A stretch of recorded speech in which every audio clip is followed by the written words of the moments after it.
Yıllardan buyon urug' tuqqanlari haqida uchurga erishamagan muhojiratdagi Uyg'urlar bu haqda xalqaro taratqularda oshkorlangan va Sharq Turkistonning Qaraqosh noyasidagi 650 oiladan 3000 dan ortiq kishiga aloqador ma'lumotlarni o'z ichiga olgan Qaraqosh tizimligidan oilasi haqida ba'zi uchurlarga erishdi.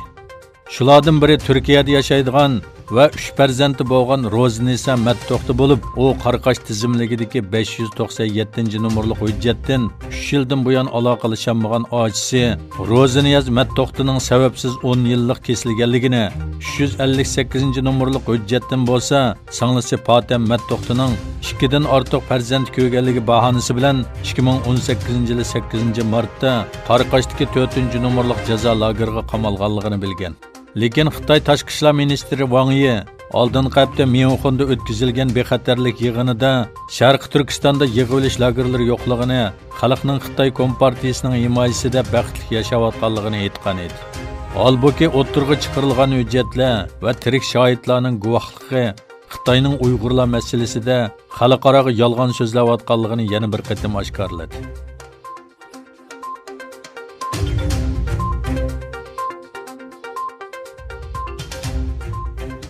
Sharq Turkistonning Xotan viloyatidan 174 nafar Uyg'urning koronavirusi tahdidiga uchrayotgan Xitoy o'lkalariga avatilganligi bildirildi.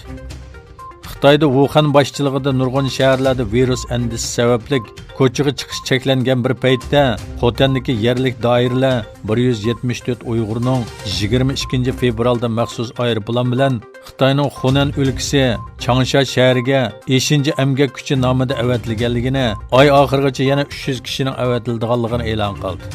Doiralar yana bu yilning oldingi yarmida 50 ming kishini ishga o'rnalashtirish nomida Sharq Turkistonning boshqa joylariga va Xitoy o'lka shaharlariga avatishni planlaganligini aytdi. Muhojiratdagi Uyg'urlar Xitoyda o'ttirg'i chiqqan Wuhan virusining Sharq Turkistonda kollektiv talafot paydo qilishidan va Xitoyning bu virusni Uyg'urlarni yo'qitishining bahonasi qilib olishdan andish qilmoqda.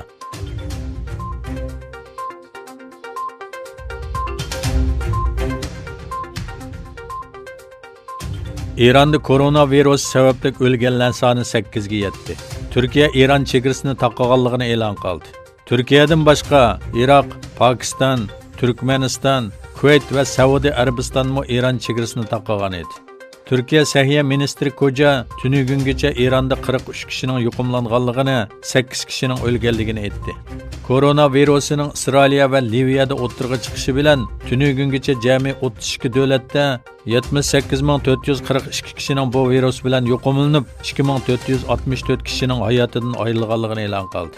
Yana bir tarafdan Italiyada yangi tipli koronavirus sababli o'lganlar soni 3 ga yetdi.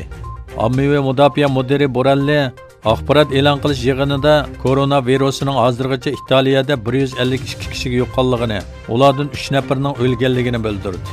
Virusning Italiyaning shimoliy qismlarida tez suratda tarqalishi sababli nurg'un shaharda maktablar o'qishdan to'xtadi.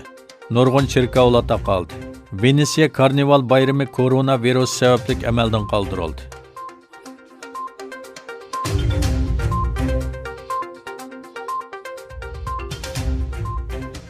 Yevropa İttifaqı Tashqi ishlar va xavfsizlik siyosati oliy vakili Josep Borrell Isroiliyaning Sharqi Quddusdagi qonunsiz o'ltiraq rayonlarini kengaytirish qarorining ikki davlatlik hal qilish usuliga ziyonli ekanligini bildirdi.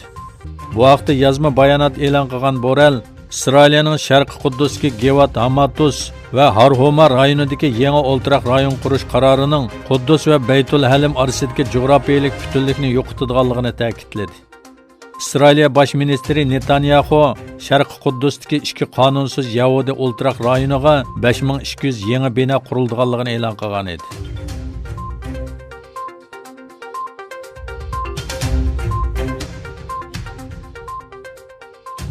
Germaniyaning Xonu shahrida 10 ming kishi irqiy terrorlikqa qarshi faoliyat o'tkazdi. Shahar markaziga jam bo'lgan minglagan kishi terrorlik va islom dushmanligiga qarshi shiorlar yozilgan lozunka va plakalarni ko'tarib yurish faoliyati o'tkazdi.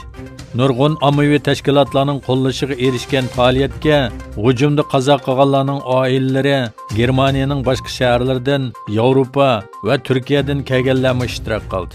Germaniyaning Xonu shahrida ikki qahvaxonaga qilingan qurolli hujumda turklarni o'z ichiga olgan 9 kishi hayotidan ayrilgan edi.